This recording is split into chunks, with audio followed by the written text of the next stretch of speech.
Hello guys, welcome to my YouTube channel.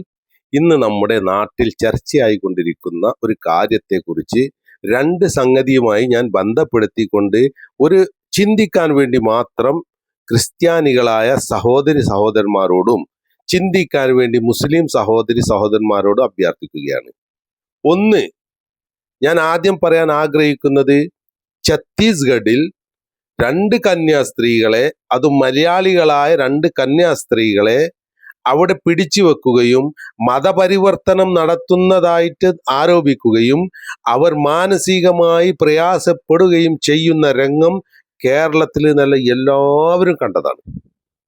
ഒന്ന്, അവിടെ ഈ പർദ്ദയുടെയും മഫ്തയുടെയും ഈ ഒരു വേഷത്തിന്റെയും ഇതിന്റെ പുറകിലുള്ള പ്രവർത്തനത്തിന്റെയും ഭാഗമായിട്ടാണ് ഇവരെ പിടിച്ചു വെച്ചത്.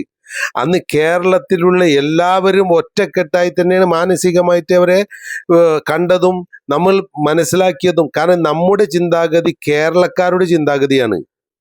ഇവിടെ ഹിന്ദു ആണെങ്കിലും മുസ്ലിം ആണെങ്കിലും ക്രിസ്ത്യാനി ആണെങ്കിലും പരസ്പരം സ്നേഹത്തോടെയും സന്തോഷത്തോടെയും സമാധാനത്തോടെയും ജീവിക്കുന്നവരാണ്. എന്തുകൊണ്ട്? നമ്മൾ നമ്മുടെ അയൽപക്കത്ത് നോക്കിയാൽ മതി.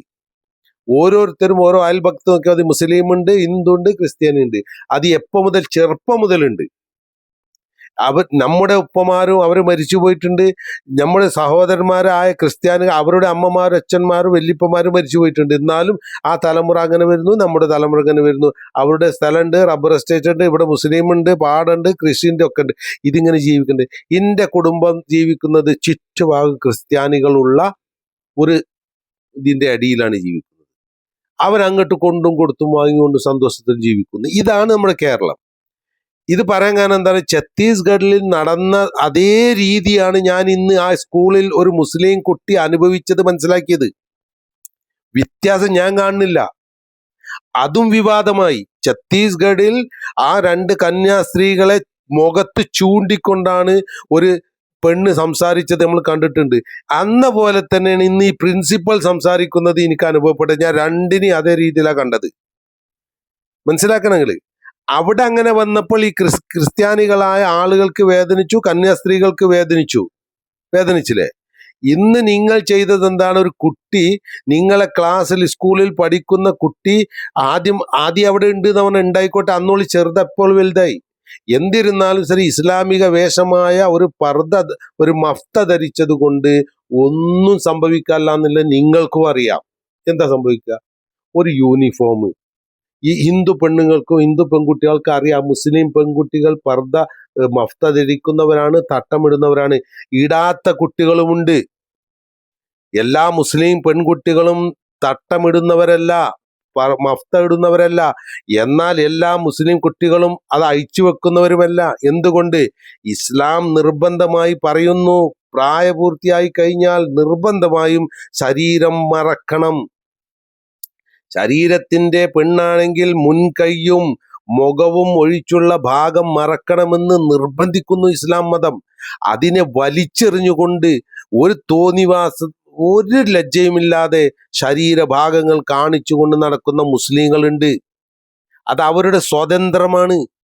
അവർക്ക് സ്വതന്ത്രമായി ചെയ്യാനുള്ള അവകാശമുണ്ട്, അവർ ചെയ്തോട്ടെ. എന്നാൽ അത് പർദ്ദ മഫ്ത ധരിച്ചുകൊണ്ടും മാന്യമായ വേഷം ധരിച്ചുകൊണ്ടും തട്ടമിട്ടുകൊണ്ടും ജീവിക്കാൻ ആഗ്രഹിക്കുന്നവർക്ക് അവർക്കും അതിന് സ്വാതന്ത്ര്യമുണ്ട്. തട്ടമിടാതെ ജീവിക്കാൻ സ്വാതന്ത്ര്യമില്ലതുപോലെ തന്നെ തട്ടം ഇടാതെ ജീവിക്കാൻ സ്വാതന്ത്ര്യം ഉള്ളതുപോലെ തന്നെ തട്ടമിട്ടുകൊണ്ടും മഫ്ത ഇട്ടുകൊണ്ടും ജീവിക്കാനുള്ള സ്വാതന്ത്ര്യമുണ്ട്. അത് വസ്ത്രധാരണയാണ്. അത് എന്താ തെറ്റ്? ഏതുപോലെ സിസ്റ്റർ ഇട്ടിട്ടുണ്ട്, സിസ്റ്റർ ധരിച്ചിട്ടുണ്ട്, സിസ്റ്റർമാര് ധരിക്കുന്നുണ്ട്. അവർക്കാവാം, നിങ്ങൾക്കാവാൻ പറ്റൂല. അതെന്താ? ഞങ്ങളുടെ മതത്തിൽ അതുണ്ട്, ക്രിസ്തു മതത്തിൽ അതുണ്ട്.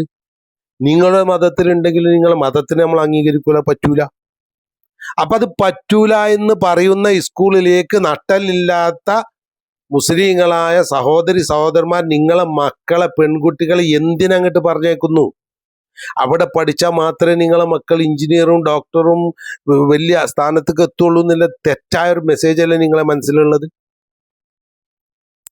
അങ്ങനെ നിർബന്ധമുള്ള സ്കൂളിൽ നിങ്ങൾ ആദ്യം പോയി ചോദിക്കണം, അഡ്മിഷൻ എടുക്കുമ്പോൾ ചോദിക്കണം, സിസ്റ്ററാണെങ്കിൽ സിസ്റ്ററോട് ചോദിക്കുക, സിസ്റ്ററെ, നിങ്ങൾ ധരിക്കുന്നത് പോലുള്ള മുഖം മറക്കുകയും ശരീരഭാഗം മറക്കുകയും ചെയ്യുന്ന ആ രീതി തന്നെയാണ് ഇസ്ലാം മതം. ആ ഇസ്ലാം മതത്തിലുള്ള വേഷമായ പർദ്ദ, പർദ്ദ പോട്ടെ, പർദ്ദ നടക്കട്ടെ, അത് അറബി കോളേജൊന്നും അല്ലല്ലോ പർദ്ദ ധരിച്ചു പോകാൻ.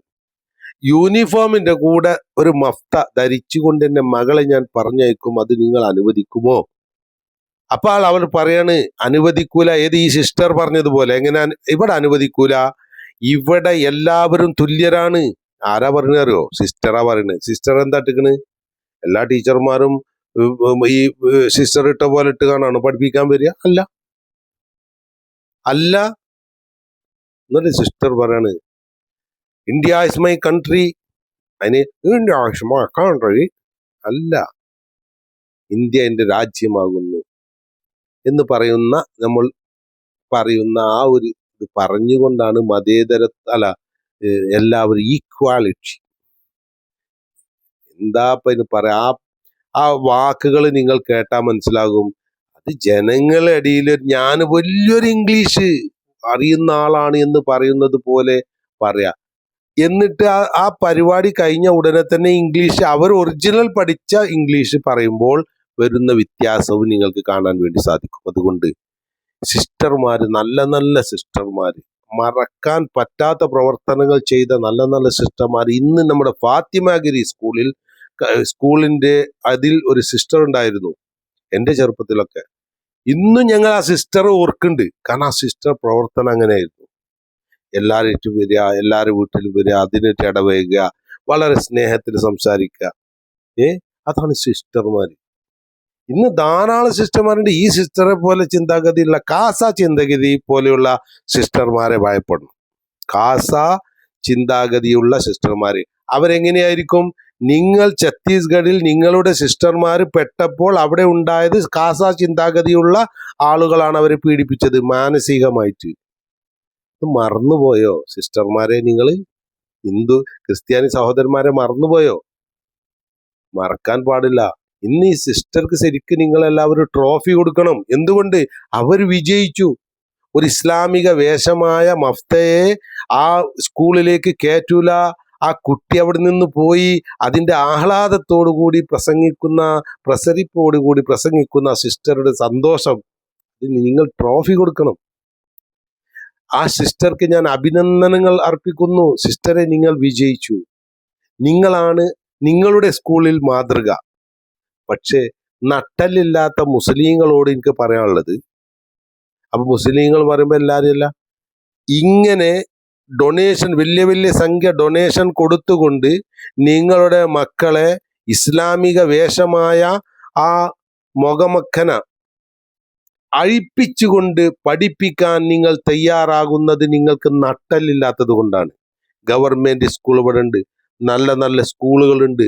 നിങ്ങൾ ആ വേഷത്തിൽ തന്നെ പഠിപ്പിക്കാൻ തയ്യാറുമുള്ള ധാരാളം സ്കൂളുണ്ട്. അതിനെ നിങ്ങൾ ഉപയോഗപ്പെടുത്തണമെന്ന് മുസ്ലിങ്ങളായ എൻ്റെ സഹോദരന്മാരോട് അഭ്യർത്ഥിക്കുകയാണ്. നിങ്ങളെ പോലുള്ള ആളുകളാണ് ഇസ്ലാം മതത്തിന്റെ ചിഹ്നത്തിന് വരെ കാസ ചിന്താഗതിയുള്ള ഇവർ ഇങ്ങനെ ചെയ്യുമ്പോൾ നിങ്ങൾ വലിയ ഡൊണേഷൻ ഒന്നും കൊടുക്കാതെ ആ സ്കൂളിൽ നിങ്ങളെ മക്കളെ പറഞ്ഞേക്കാതെ, ഗവൺമെന്റ് സ്കൂളുണ്ട്, പ്രൈവറ്റ് വേറെ സ്കൂളുണ്ട്, എല്ലാ മതക്കാർക്കും പഠിക്കാൻ പറ്റുന്ന സ്കൂളുകളുണ്ട്. അതിലേക്ക് നിങ്ങളെ മക്കളെ നിങ്ങൾ വിടണമെന്ന് അഭ്യർത്ഥിക്കുകയാണ്. എന്നാൽ നിങ്ങൾ നിങ്ങളുടെ മതത്തിന്റെ പേരിൽ വഷളാകേണ്ട ആവശ്യം വരികയില്ല. ഇവിടെ നിങ്ങളുടെ മതത്തിന്റെ ചിഹ്നത്തെ കളിയാക്കുന്നതാണ് കണ്ടത്. അതിന്റെ വിഷമം എനിക്കുണ്ട്. എൻ്റെ മക്കളും പഠിച്ചിട്ടുണ്ട്, ഗവൺമെന്റ് സ്കൂൾ പഠിച്ചിട്ടുണ്ട്, പ്രൈവറ്റ് സ്കൂളിൽ പഠിച്ചിട്ടുണ്ട്. അവരെ ഞാൻ മക്കനെ ഇട്ടുകൊണ്ട് തന്നെയാണ് പറഞ്ഞയച്ചിട്ടുള്ളത്. എൻ്റെ മക്കൾ ഇന്ന് പഠിച്ചിട്ടുണ്ട്, നന്നായിട്ടുണ്ട്. അവരെ ഇതേപോലുള്ള സ്കൂളിലല്ല ഞാൻ പഠിപ്പിച്ചത്. അതുകൊണ്ട് ഇത്രേ എനിക്ക് പറയാനുള്ളൂ. നട്ടല് വേണം. മതത്തിനെ മാറ്റി വെച്ചുകൊണ്ട് നിങ്ങൾ അങ്ങനെയുള്ള സ്കൂളിൽ, അതും അവരുടെ പ്രാർത്ഥനയും കൂടി പഠിപ്പിക്കുന്ന സ്കൂളിൽ നിങ്ങൾ വിടാതിരിക്കുക എന്ന് മാത്രം പറയുന്നു. നിങ്ങൾക്ക് ഇഷ്ടമായാൽ നിങ്ങൾ സ്വീകരിക്കുക, ഇല്ലെങ്കിൽ മനസ്സിലാക്കാനെങ്കിലും നിങ്ങൾ സ്വീകരിക്കുക. ഓരോ പ്രളയം വരുമ്പോൾ, ഓരോ ദുരിതം വരുമ്പോൾ ഹിന്ദുക്കളും മുസ്ലിങ്ങളും ക്രിസ്ത്യാനികളും കൈകോർക്കുന്ന നാടാണ് നമ്മുടെ കേരളം. മറക്കാതിരിക്കുക. നമ്മുടെ നാട്ടിൽ പല പ്രാവശ്യങ്ങളായി പലയിടത്തും പല കാര്യങ്ങളും മഴക്കാലത്ത് വരാറുണ്ട്, പല ദുരിതങ്ങളും വരാറുണ്ട്. അത് നിന്നിക്കണെന്ന് നമുക്ക് ആരും ഉറപ്പ് തന്നിട്ടില്ല. പ്രപഞ്ചത്തിന്റെ സൃഷ്ടാവ് നമുക്ക് ഉറപ്പ് തന്നിട്ടില്ല. അതുകൊണ്ട് അങ്ങനെയുള്ള സമയത്ത് നമ്മൾ കൈകോർക്കുന്നത് ഉണ്ട് എങ്കിൽ ഇങ്ങനെയുള്ള കാര്യത്തിലും കൈകോർക്കാൻ നമ്മൾ ബാധ്യസ്ഥരാണ്. വിഷത്തിന്റെ വിത്ത് കൊണ്ട് വളരുന്ന വൃക്ഷം വിഷത്തിന്റെ പഴം മാത്രമേ നൽകുകയുള്ളൂ. ചിന്തിക്കുക, മനസ്സിലാക്കുക എൻ്റെ സഹോദരന്മാരെ, സഹോദരിമാരെ. നമ്മുടെ നാട്ടിലാണ് ഈ വിഷത്തിന്റെ മരം വളരാത്തത്. അത് വളരാതിരിക്കട്ടെ എന്ന് മാത്രം ഞാൻ പ്രാർത്ഥിക്കുന്നു, അഭ്യർത്ഥിക്കുന്നു. Thank you.